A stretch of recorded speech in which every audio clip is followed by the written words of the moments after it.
Gentlemen, you are both drunk on cosmic wine. Welcome to the show. I'm Dr. Mark Sylvester. And I'm Dr. Richard Schulman. This is Alt Psych.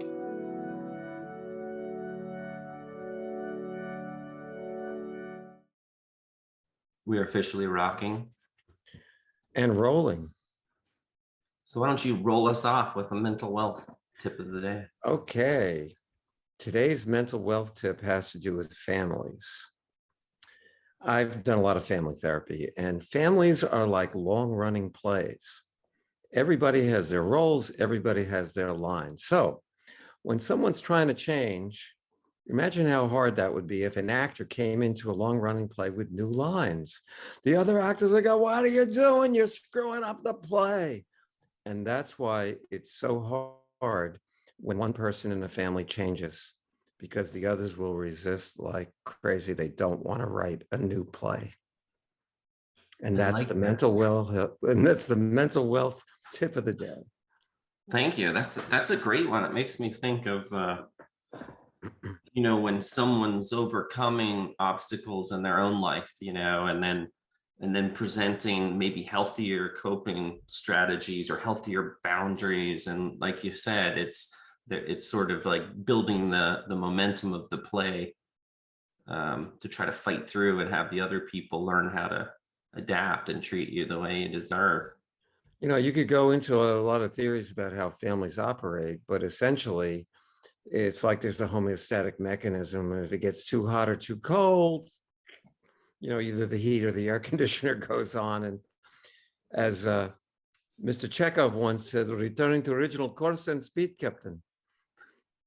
And we are returning to our original programming, and Chekhov is a great segue because our topic, I have to, how do you pronounce this? Let me see. Our topic is time travel and interdimensional beings. How exciting and fun is that? I love it. So we have to get tinfoil hats? What do we do to protect ourselves while we go down the rabbit hole? I have my Dreamwalker's hat. Is that good? Let's walk on some dreams here. Okay. How long do you think humans have been talking about time travel? Was this something one of your statues knew about? I mean, Da Vinci mentioned it. I'm sure you could go back fairly far and the concept wouldn't even really exist. This I can't tell you. I just know that you can tell me. I'm a doctor. I could if I knew better, I would tell you, but I really don't know any better. I would say for as long as I've been alive, I've been wondering about it. I think it's probably, I wonder if, 1,000, 2,000 years ago, I don't know if this is a question that would preoccupy the people. Well, certainly guys like Nostradamus, let's say, were predicting the future. There's a form of time travel if you can see what's going to happen. I've often wondered if Nostradamus was watching disaster movies, that he projected into the future and he saw a disaster movie and then that became his prophecy. But I think he was a prepper. He was probably a prepper. Okay. He was a prepper. But the whole concept of time travel is one that certainly, like you said, in our lifetime has appeared in every popular literature and sci-fi show. And there's way too many to mention. So we're going to mention our favorites. Okay. And because I think a lot of the favorites people can relate to, and then it presents interesting concepts of both time travel and then the interdimensional beings and the interdimensional space. Some people call interdimensional intradimensional. I think that's probably the same thing. Potato. But extra dimensional and intradimensional are a lot of times used interchangeably. And that kind of, gets a bee in my bonnet a little bit. That might be above the scope of this show. So let's just get to the good stuff, which is the time travel in general. There's been tons of our popular examples. And, whether that's Star Trek and Q being able to manipulate time, whether that's overt time travel, that could be H.G. Wells. It could be, the Time Machine. It could be like the more modern show Travelers, where they travel back in time to help restore or correct the timeline. And physics really dictates the rules of time travel. And it's really kind of fascinating when we think of time as linear. If you jump back, you would loop back onto the line itself, and therefore, either irrevocably alter the former timeline, which is what common sense would dictate, or where physicists start blowing your mind is actually, if it's not linear, which the thought is that it's not, and we know Einstein was really the first to prove that the immutability of space-time and time dilation. And this is not, this isn't sci-fi. You wouldn't have your cell phone if we didn't understand time dilation and length contract. Those are basic modern physics concepts. But again, that's kind of like college level physics. What the physicists really kind of believe now is that if you think of it as a line for illustration purposes, and then you loop back into an earlier point, that the original timeline also included the future loop. So there really was no original progression of time, because the loop had always happened. So there is no before and after in that sense, which ties into some of the more complex things we're going to get into. So it's very convenient too. Let's tune in and tune out. And what did Timothy Leary say? I don't know. Drop in, drop out, tune in, drop out. I don't know. Tune in and drop out, something like that. Tune in to, yes, whatever. Whatever it is. I'm reminded, and I wish I could remember who wrote it. Considering who I was reading, it would probably either be Isaac Asimov, Great. or perhaps Ray Bradbury. There was a story of when they invented time travel, and they did it, like entertainment, but you had to stay on a certain path. And he was talking about an election that was coming up, and he says, "Don't do anything." And the guy steps on a butterfly in the path. They're back looking at dinosaurs, and he comes back, and the English is slightly off, and the other guy wins the election than the guy who had won it before. Just that one butterfly changed the reality, and I thought that was really cool. Yeah, the whole butterfly effect is another big problem of time travel.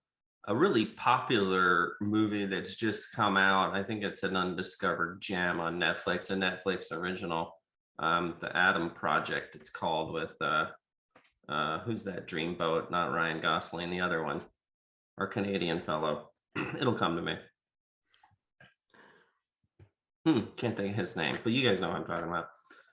The whole premise of that movie is he's a time traveler from 2050, and he goes back and works with his 12-year-old self to make sure time travel is never invented, because it's such a Pandora's box. And that's a really cute, easy, simple way to think about time travel that's in the current popular Hollywood spotlight. But there's a lot that are really classics, not just H.G. Wells, things that we grew up with. Quantum Leap, Hitchhiker's Guide to the Galaxy is another great example that I read as a kid. Of course, I read Isaac Asimov too, and that really opened my mind and expanded my mind to thinking about time travel, about space-time, about future alternate futures, parallel universes. And it might be an explanation for the interdimensional beings too, whether that's they're traveling in between parallel universes, or sort of, we didn't talk about it before the show, but there's another episode of Star Trek. I'm gonna guess it's Enterprise, with Scott Bakula, who also did Quantum Leap, which we can talk about, where the concept of a time stream, and I think of a time stream as the same way I think of a tall pine tree, or a tree that grows and flows through time and has to carry water In that case, it might be matter or our existence through time. But every once in a while, like what happens in trees, they get knots, right? What is a knot? Like I'm not a biologist, but I don't know that I know exactly why a knot exists. But clearly it's some sort of a perturbation in that normal stream flow, that linear flow of these long cellulose, I don't know if they're fibers, but we'll just call them cells. And I tend to think that we and our matter and our interrelationship with time and space have some similar time stream. And just like the time ship that would go back and create forks, artificial forks in the normal flow of time, kind of like we were talking about the looping thing before, it would create a whole new existence. It might eradicate one species. That was kind of the opposite of butterfly effect. That was finding a null point and purposely going in and manipulating time as a weapon or for your own self-interests, or even hot tub time machine, right? Lugal exists instead of Google because he stays back in the past and has all the knowledge of the future, and he uses it for his financial advantage. I think everyone's thought that. Wouldn't that be cool? Back to the Future. Back to the Future is a classic. Yeah, where the guy has the results of all the ball games and then he becomes a billionaire because he never loses. And what does Doc Brown warn people? Don't interact with your old self, which is exactly what he does, kind of on accident in the Atom Project, but he purposely works on it. Doc Brown does it too. Yeah, Doc Brown warns them, and then Right. he does it himself. Those are great examples. Flatland. The fact that you and I are science fiction geeks does not downplay that imagination goes through science fiction, and these concepts are something that people are thinking about and are interested in. Star Trek got quite a few viewers, and if you look at some of the things that go on in Star Trek, or it shows that maybe were not quite so popular, but that we like Sliders. That was Sliders. a great one, and Quantum Leap. Quantum Leap was one of my favorites. He's leaping back through time and almost correcting people's karma, correcting things that were wrong. It was a fascinating idea. But that's a little more complicated because that's not pure time travel. If anything, Scott Bakula himself was an interdimensional being who was being programmed or directed by Al's little computer, Ziggy, to shove someone else's consciousness, or let's say their interdimensional being, their soul. Maybe these are just souls from another universe. And then in Quantum Leap, it pushed out the original one. I don't know where the original guy went. Maybe into a penalty box. He was in the end of the show. For a while. But I think that it was clear that we don't know who was guiding the leaps. Never. I don't think it was the computer was not guiding the leaps. They just got leaped, and he was in this situation. At the end? Not really. I mean, they explained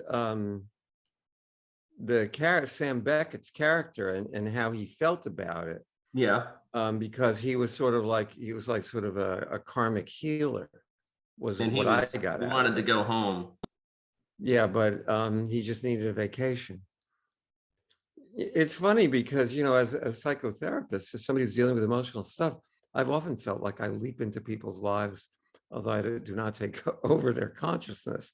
I certainly leap into their lives and try to get a positive change. So that show was very powerful for me. And you often take them back in time too, to an earlier trauma to help integrate, process. So maybe you are Sam Beckett. That would be great. That'd be cool. Yeah. I grew up watching Quantum Leap. I grew up watching, of course, X-Files. There's not as much of an example there that I can think of. We mentioned Sliders. Oh, Flatland, I was starting to talk about. You weren't as familiar with Flatland. I didn't know that. I'll have to watch it. It's too bad because Flatland is really important. And I saw on YouTube, I saw a high school student explain the fourth dimension. And he did it in a very, very it took like 5 minutes, very basic, very easy to understand, and interpretation of, you know, how you leap from 3-dimensional cube to like a hypercube, a 4th-dimensional cube, and what that would look like. And essentially what he's talking about is every extra dimension creates a shadow or a trace, or a remnant, even if you can think of it, of a lower dimension. So what does that mean? Well, this is pretty easy. If I have well, I gotta not hold up a paper with anything, you know, confidential on it. If you have a paper like this and we hold a sphere here, it's going to cast a 2-dimensional round shadow. So we can know that the 3-dimensional object is there because of the 2-dimensional imprint that it's leaving. Mhm. So it's easier to reverse that thinking and say, well, if there's a 2-dimensional shadow, then therefore there must be a 3-dimensional object. Essentially, that's how he explains the 4th dimension, that the 3rd dimension is actually the shadow of a higher dimension, 4th, and so on. Most physicists estimate there's around 10 or 11 spatial dimensions, which is kind of interesting because math starts to break down a little bit once you get over 11 dimensions. It doesn't predict. What's disturbing is it very accurately predicts up to 11 dimensions. And God doesn't play dice, according to Einstein. So mathematically, they're there and they're provable and they're predictable, just like a 2-dimensional shadow is proof of a 3-dimensional object. And Flatland did that. Flatland explained what existence would be like if you were a 2-dimensional being. And if a ball passed through that paper, a little ant looking in 2 dimensions would see a dot that's suddenly inexplicably growing into this circle, and then inexplicably shrinking, and then inexplicably disappearing. It's like magic to the ant. Whereas all of us 3-dimensional beings will be like, look at that cute little ant, isn't it stupid? So interdimensional beings, even if they're 4th spatial dimensions, probably see us as stupid little ant shadows.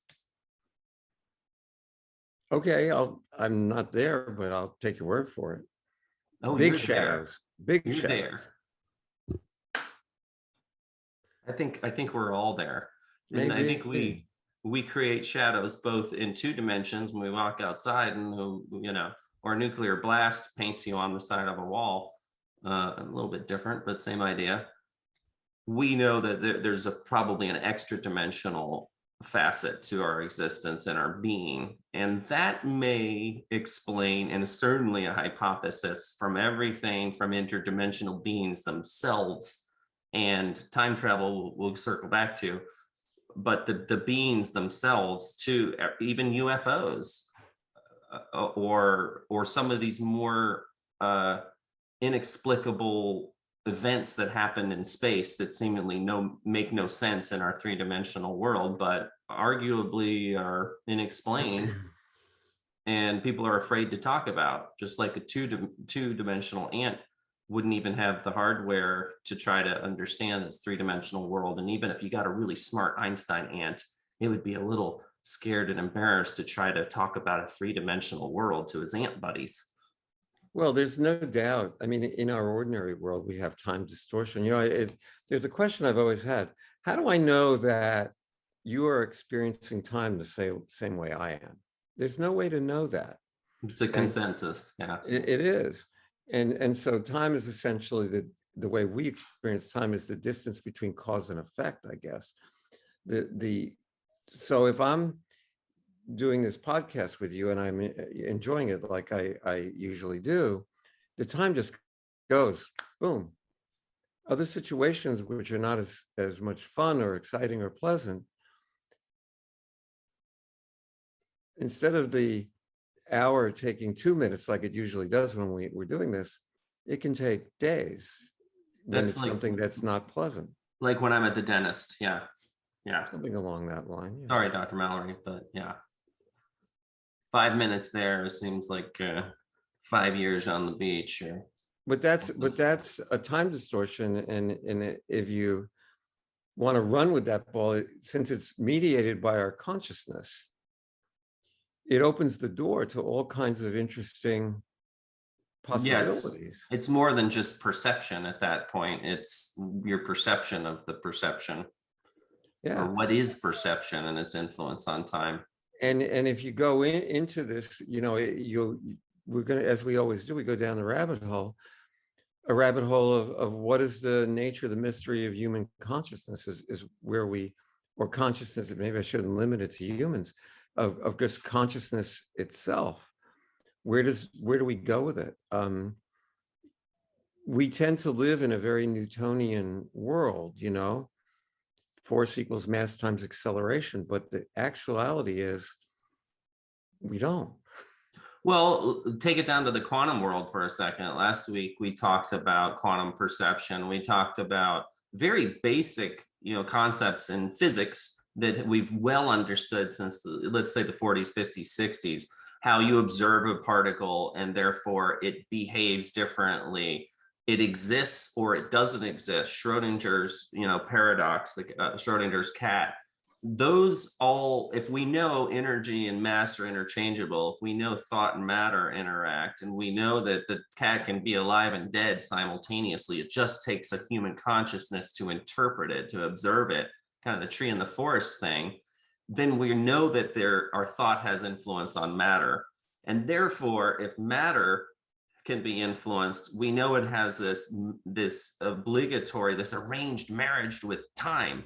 Einstein taught us that, and that was a long time ago too, but clearly he was ahead of his time. So A to B to C clearly supports that thought can bend time, or at least influence it. And then what? You manipulate time. If you think of it in reverse, you can manipulate space. You can manipulate the very nature of existence itself, like in our Star Trek Next Generation episode we were talking about with the Romulans and them being frozen in time. They weren't actually completely frozen. Time was just slowed down to a snail's pace, where only Data could see the visual event horizon and the expansion of the warp core explosion. We are techno geeks, aren't we? I would say more sci-fi geeks. I don't know the techno part of it, but I took offense at that before, but I just totally realized. I'm happy to be a sci-fi geek. I love it. It stirs the imagination of the possible. And growing up with the original Star Trek, like I did, they tried to keep the science pretty up to speed.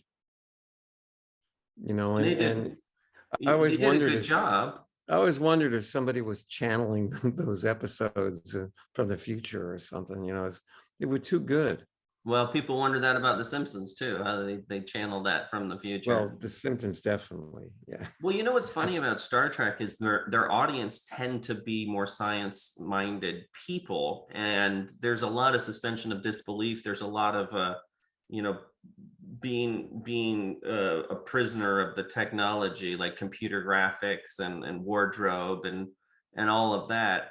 But interestingly, scientists, who are usually the first to be like, "That's fake. There's no sound in space," they're the primary audience. So it's that blend between our understanding of the nature of matter and existence and Newton and quantum, and the imagination, which comes from the writers, who a lot of times they have as technical advisors, physicists, and other type of thought leaders in science and science fiction. Isaac Asimov's, I think, a giant. But Sliders is a good example. You mentioned that, where it's literal interdimensional travel.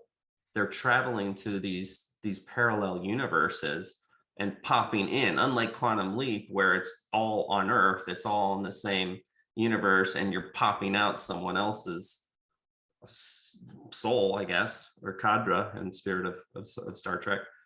They're actually themselves and transporting into these parallel universes and interacting with all these different, maybe times and spaces. That was very unique, and I think that was an underrated show. I'm going to go back and watch it again. Yeah, it's very cool. So we're here in the realm of science fiction and fantasy. What do you think? How do you think it applies to our our regular lives? Does it apply? Well, it might give a whole lot of understanding of things like the Bermuda Triangle and the Philadelphia experiment. And, we mentioned the effect that UFOs have on people, and yet they're 100% convinced. And I'm kind of the school that they're usually explained, or they're usually pattern around military bases, or they're usually around certain, but there's a heck of a lot of them that are very, very compelling, very similar to near-death experiences. There's a lot of evidence that we just don't have the explanation for, and these are possible explanations for that space-time fabric being bent in the Bermuda Triangle and ships appearing. How many of these do we need to be true to prove the phenomenon? Just one. And there are, okay, so let's say there are 10,000 sightings in a year, and 95% of them are trash cans thrown in the air, that would leave 500 real ones out of those 10,000, or 500 that we couldn't explain with our science, whether it would be our own technology or someone else's technology, or a combination. I mean, we don't really know so much of what goes on in our culture. I remember when Area 51, now everybody knows about it, but at the time, when it was just coming out, the American public didn't know anything about Area 51. But the Russian Air Force knew lots about it. So it's our ordinary lives. Do they get touched by it? Well, I guess if you look at the space program, and we got Velcro out of it, and maybe some of this technology came out of it. The idea of interdimensional beings, the idea of time travel, the idea of non-ordinary, not just non-ordinary mind, but non-ordinary reality. I think it's smacking us in the face like crazy, but we're just too thick to look at. We're ants in that regard. We're not used to seeing, if our entire existence and understanding of existence is in this plane, let's call it, and the next parallel universe, should it exist, is in this plane, there has to be a space in between them where they're not really observable. Well, they're fluidic things, and sometimes they intersect. We've talked about that as a possible explanation of deja vu, but maybe that's what gives us illness, is the interference pattern. Maybe that's where separate beings live, and they travel in the medium in between. Maybe that's why you see ghosts, because there's an overlap. Maybe that's why you see doppelgangers. Fringe, one of my favorite post X-Files shows, a bulk of the back half of that was literally that concept, and you get very familiar with it and almost comfortable. Then you go back to your regular life and you can't really see things the same again. It's kind of like, wow, all right, well, this is just one alternity and one consensus reality, and let me think, if they interact, you might finally be the ant that looks up. Well, we always seem to come back to various rivers of thought. We're pretty plugged into our consensus reality, and the idea of cognitive dissonance comes up again, that what you've invested in, you're going to defend. So now, personally, I've seen two, what I would call, I don't like unidentified aerial phenomena. I like unidentified flying objects better. It's more fun. I've seen two things that I couldn't explain.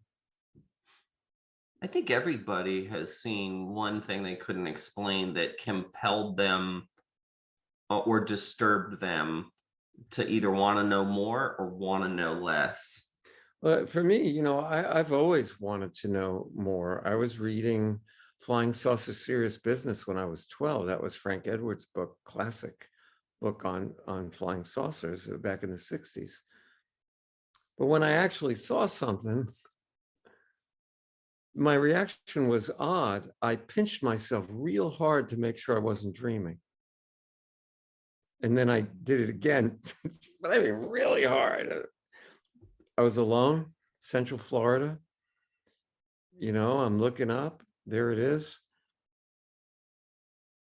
First I thought, well, maybe it's a hologram from MacDill, you know, because I wasn't that, you know, maybe 25 miles from MacDill, but who knows what it was? It doesn't matter. What matters is that it showed up out of nowhere. It moved in a way that no conventional airship should move.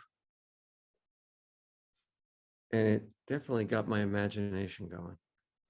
There's a countless number of experiences like that, just like there's a countless number of reports of near-death experiences. So I think we're finally crawling out of the, are these, you know, events happening, or are these witnessed events happening, into more, are they veridical? And the cool thing is, I think, you know, since we're on the UAP thing, or I'm sorry, UFO thing, that not only has it just been, you know, the little people on the ground who see things here or there, which are very compelling in and of themselves because of the volume and the nature of them, but you've got, you know, more experienced people familiar with aerial movements and targets and combat and a lot of sorties, and Air Force people who are seeing the same thing, all the way up to space. NASA has a lot of these that have been caught, you know, and you see a beam outside the window, it can really only be a few things that we know of, a hunk of space, you know, paint chip. It could be some sort of a flare off the glass. There's a very limited number of things that it could do.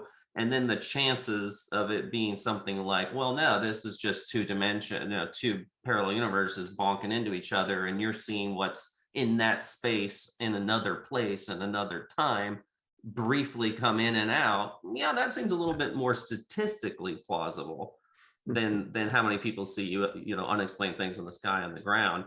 My favorite thing, Neil deGrasse Tyson says, the U stands for unidentified. So why do you leap straight to these are aliens from a faraway, distant galaxy of our space-time continuum? It does not logically make sense to anyone who understands the distances and the physics as we understand it. Because even Einstein said nothing breaks the speed of light. Well, guess what? We've disproven that. And no one's going to call Einstein wrong. There are particles that can communicate across vast distances, and one can spin up and the other one obligatorily spins down. How are they communicating at such a great distance if nothing can travel faster than the speed of light? It does beg the question, you know, you get into psychic phenomenon when you do this.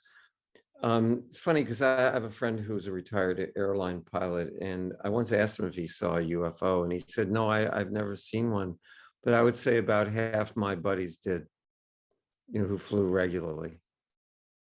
And I was just trying to look up to see if there was any study on it, and there really isn't. There's just, you know, Navy pilots talk about Tic Tacs and, you know, a few other things. And we, you know, in 1952, we had UFOs buzzing the White House, you know, Capitol building. And I don't know what's going on with that, but if you get back to the interdimensional being stuff, we've had reports of UFOs for far longer than just since 1947, when Kenneth Arnold reported. They're in you know, great paintings in the past.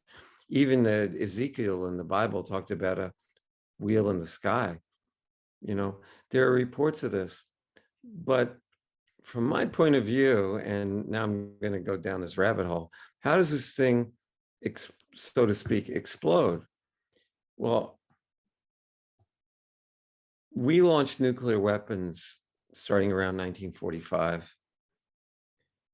And I think the UFO phenomenon took off after that. I mean, really took off. My theory is that we busted a hole. We created a portal in another dimension, and Thinny. things started coming through. Speaking of knots on the tree, Yes. things started coming through, and now we have an interesting ball game, because a lot of things got a lot worse over time. And I can't tell you what has happened. There are all kinds of reports about presidents meeting with aliens, and who the hell knows. Sometimes I wish they would just meet with somebody who had a little intelligence. Like Neil deGrasse Tyson, that would be good. That would be good for humanity, you know. I wish we would, but the bottom line is that we are playing with energies beyond the scale of anything we've ever played with before. We were talking about CERN. Yeah, like CERN, yeah. You know, and if you start to dig into CERN, you find some very odd things there, like a tarot deck from CERN. Why would those two things go together?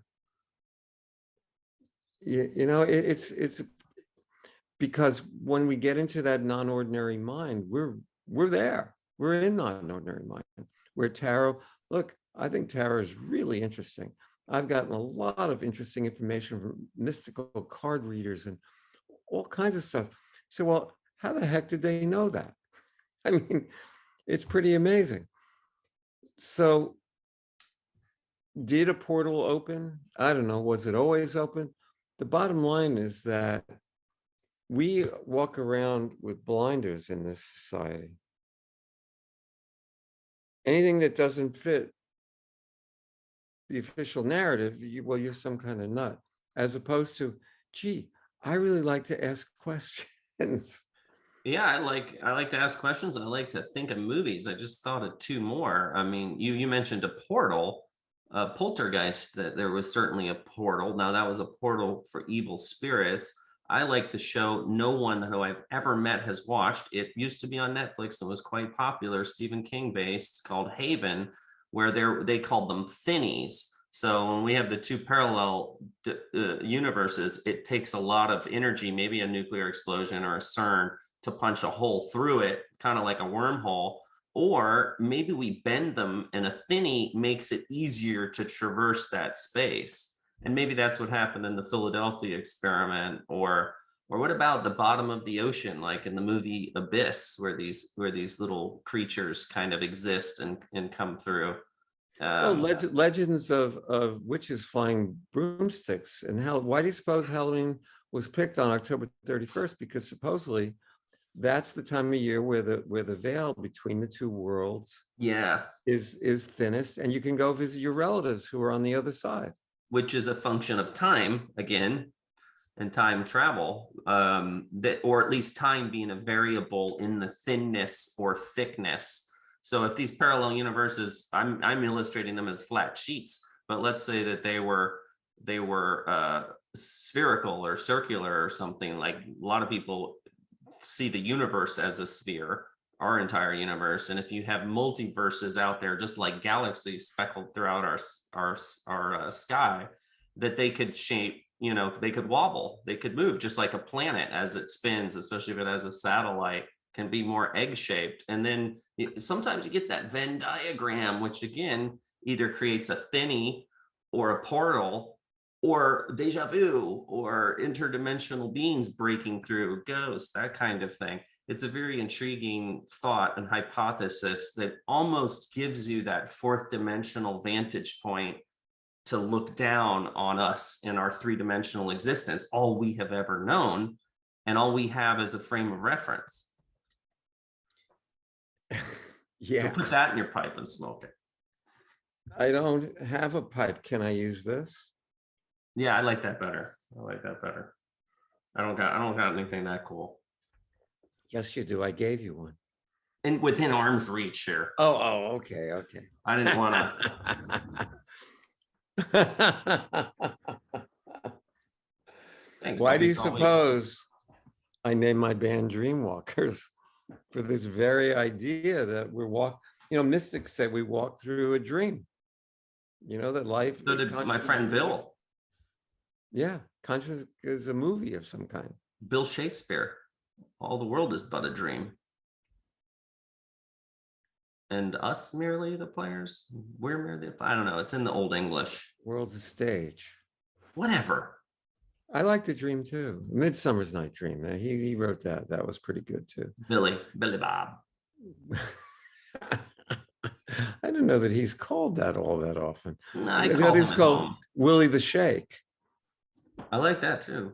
Willie the Shake. That's what I used to call him.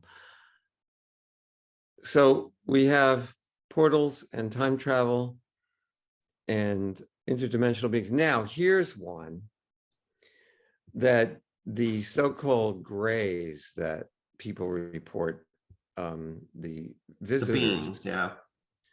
that they're either interdimensional beings or they're time travelers from the future. Or both. Humans from the future trying to figure out their lost DNA.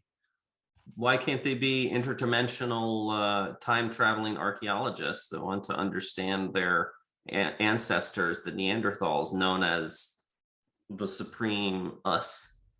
We certainly think we're always at the top of the food chain, so that makes us wrong, well, all of the time. Yes, as a matter of fact, yes.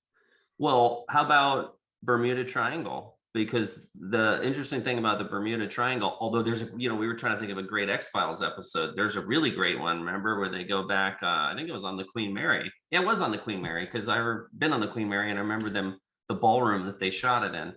And remember, the Germans actually, in this alternative, the Germans did find the Queen Mary. And Mulder and Scully, I think, were other people at that point. They kind of Scott Bakula in that one. It was a very Chris Carter ethereal episode, but it supports the whole theory of the Bermuda Triangle being a large geomagnetic thinny, where it's thought things disappear, possibly into a parallel dimension, and reappear either not from our dimension or from it's 100 years too late, the ghost ship kind of thing. But there are actual documented planes that went in, should not have been able to traverse that kind of distance in a certain amount of time. I mean, and many, look, things get lost at sea. It's a big ocean. Huge. But the idea that you could go in there and come out and traverse 100 miles in 3 minutes in a Piper, in a Cessna, that's more interesting. Yeah, because math doesn't lie, and that includes the time as we measure it and the fuel, right? How would it traverse this this distance where there's no way it could agree with the recorded amounts of fuel, assuming there's no error. That's a fun one in terms of thinny. But how about let's punch through, let's make something more tangible and punch throughable. And that is probably one of the greatest mysteries, I think, in folklore, and that's the Philadelphia experiment. Because there were witnesses that not only watched this ship physically disappear and be surrounded by a greenish electromagnetic fog, almost like the Bermuda Triangle fog setting in kind of thing. There were witnesses at point A in Philadelphia. And then there were witnesses at point B in Norfolk that saw this ship appear, saw the same green-gray mist. And we know that they were experimenting with, degaussing technology away for the floating sea mines to not recognize a ship as metal. But maybe they really didn't know what they were doing. Maybe that was the equivalent of what we're doing with CERN right now, where the physicists are all like, no, it's fine, we're fine. We're just not going to punch a hole in no interdimensional anything. Maybe it just hasn't happened yet. There was a show, it's not on for very long, called The Time Tunnel, when I was a kid. And I was always really fascinated with that idea. Some of the things I've read was that was loosely connected to the Philadelphia experiment. That whole idea of punching a hole in time and going back and then coming back. Of course, then you have Bill and Ted's Excellent Adventure, I guess, is it's so Or Hot Tub Time Machine. That's right. The idea, though, that I find fascinating is that it's in our psyches, it's in our imagination, and that makes it impressive to me that people can imagine these things and, well, what if, you know, um, because consciousness is to me is basically is unlimited. It is, and the whole concept of learning is based on stuff that we already know.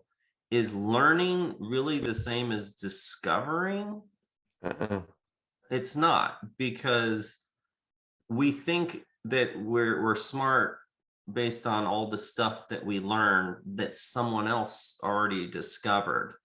And to me, that's great, and then that's how it makes the world go round. But one of the most mind-blowing statements, if you really think about it a long time, is we don't know what we don't know. Exactly. And tomorrow we're going to be like, oh yeah, we knew that. We didn't until we discovered that. And right now we might be those ants that are just contemplating looking up into another dimension, when there's been all of this evidence flying around in so many different ways, shapes, or form, like we're talking about, not just in the pop culture and in the sci-fi world, but in our realities, really, like you said, post 40s, post 50s, as technology continues to advance. Now, you could go down a separate tunnel hole, which is maybe we already know this, maybe when the oil, reconnaissance magnetosphere satellites look at the Bermuda Triangle, they've discovered something that's too awful for humanity to know, and it's being repressed. I get a little lost when people are so sure and convinced of something that really is not testable or provable. I like the hypothesis. I like depositing. I like thinking about alternative explanations. Because we don't have a better explanation, which is where we should always live, on that forefront of the frontier of discovery. That's the ingeniousness of existence, of humanity, really, and our ability to achieve and interpret the evolution of the universe itself. We're the proverbial animal that spends its whole life searching for the scent of itself. Okay, dig it. I'm August 20th, I had to look this up because I want to get the percentages right. August 20th, 2021, Gallup poll. 4 in 10 Americans think UFOs, some UFOs that people have spotted, have been alien spacecraft visiting Earth from other planets. 4 out of 10. 2 years more ago, than the it was support for presidents. 40%. 2 years ago, it was 1 out of 3. So in 2 years, that's a pretty big jump in just 2 years. 33 to 40, yeah. Half believe that all sightings can be explained by human activity or natural phenomenon, blah, blah, blah. But I think it's pretty incredible idea. It's actually 41%, an increase of 8% in 2 years. Americans still inclined to think UFOs are not alien spacecraft. June 2019 poll found 49% of Americans believing there are people somewhat like ourselves living on other planets. Well, that's 100% for me, because like they say in Contact, it's an awful waste of space. We're talking about a consciousness that's shifting. If we're looking at the idea of interdimensional beings, of UFOs, of time, really time as a consciousness idea, that's an important statistic. Well, so what's more plausible, Doctor, that UFOs, and I mean, when I say UFOs, I actually mean just spacecraft, not of this world. All right, let's make that leap just for the illustration of my purposes. Not of this world, not from our military. Is it more likely that they're aliens from a distant civilization that exists in our space-time continuum, and they've just learned how to travel faster than our current understanding of physics, which we're kind of confident on? Or is it more plausible the interdimensional being and or time bending, time traveling hypothesis? In your estimation, you're the expert, sir. You've got a doctor behind your name. I'm just alternative psychiatry here.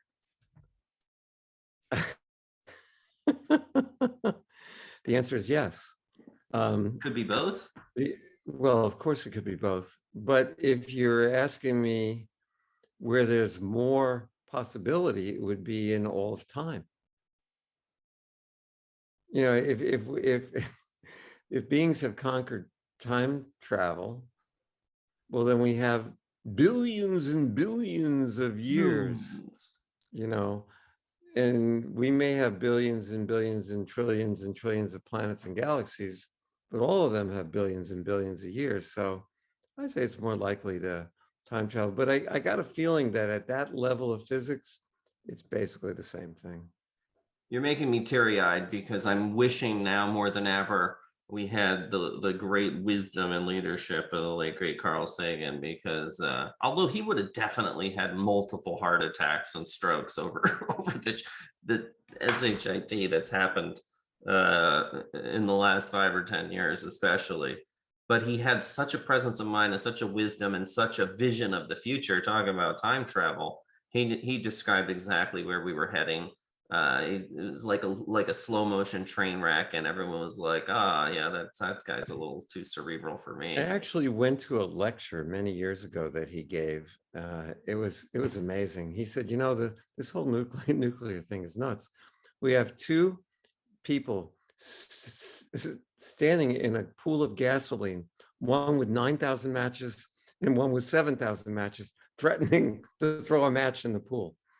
I thought that was really terrific. Anyway, yeah, we do miss him. Why he was the great science educator, and sort of I latched on Neil deGrasse as sort of the equivalent of our time, because he does a very good job at science education and pointing out, like, look, we fill our politicians with anti-science ignoramuses. We're going to hell in a handbasket, and you know, it's kind of common sense, but we don't do anything about it. Yeah, well, Neil is a little too close to the conventional narrative for me, but Sagan I can vote for. You know, there's a lot of betrayal of science going on right now, and That's true too. And I think that the reason that you and I signed up with each other to do this podcast is because we want to ask great questions and we want to investigate what's really out there. You know, it really, in my mind, it is to travel to strange new worlds, to seek out new life and civilization, to boldly go where no one has gone before, in our minds. And the universe is wide open for our transceiver. Check out last week's link. We did a great show on that. That was fun, yeah. And I want to be Ryan Reynolds. Oh, that's his name, Ryan Reynolds. Yeah. I want to be Ryan Reynolds, and I want to go back to my 12-year-old self, and I want to tell myself, this is what's going to happen. Damn it, do something about it.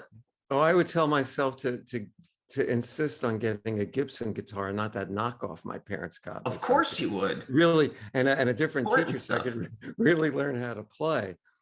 But, you know, then I wouldn't have been a psychologist. So things worked out all right. Do we need to take some time to pull ourselves up out of the rabbit hole to wrap this mental masturbation fest up? Actually, I think the rabbit hole is pretty interesting, and I'm in there most of the time anyway. All right, let's stay down there. Because I'm always asking questions as to, I'm like a little kid that always asks why. Yeah. Why this? Why that? Why, you know? And it's, I guess I was pretty annoying as a kid, always asking why. But I think the fact is that we need to ask why. Why do we believe what we believe? Why is you know, if you really get down into the quantum physics, the belief of the experimenter has a lot to do with the outcome of the experiment. And you know, maybe this is a reasonable place to start wrapping up. But my mentor, who was a truly amazing man, he was a hypnosis expert and a counterterrorism expert, and he believed in positive thinking. Wow, you know, what a hippy dippy.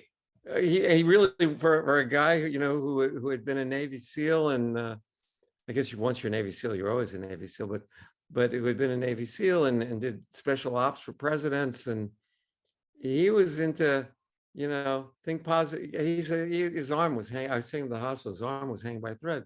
I said, how you doing, man? He goes, excellent. I said, excellent. I'm taking you for like major surgery. He goes, Rich, I program my mind for excellence. I suggest you do the same thing. How is that so different from this conversation we've had for the last hour?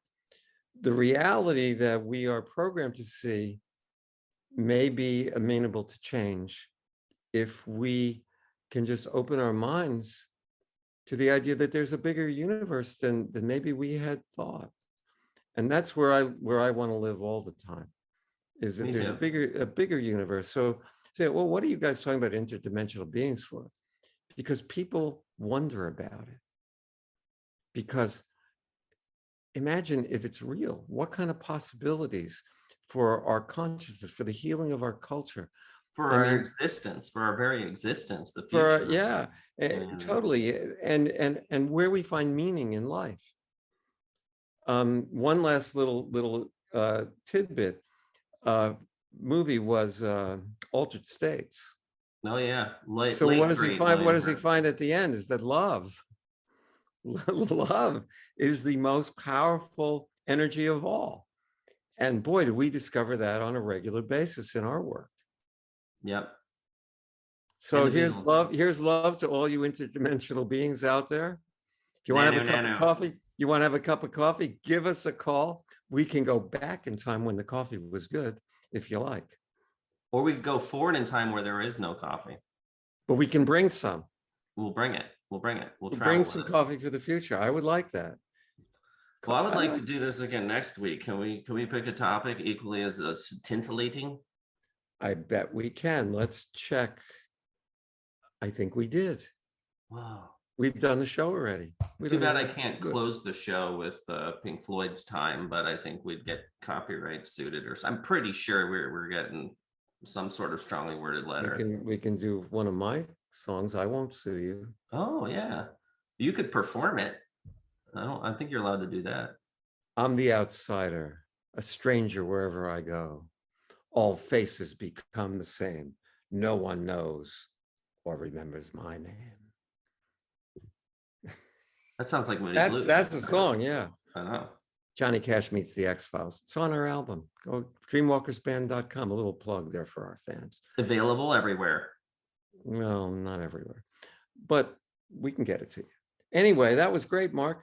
Until next week, be well. I say we cut out the 1, 2, 3. We just go for be well. What do you think? Be well. I'm trying. It's a work in progress. Cool. I'll tell you about it next week. Excellent.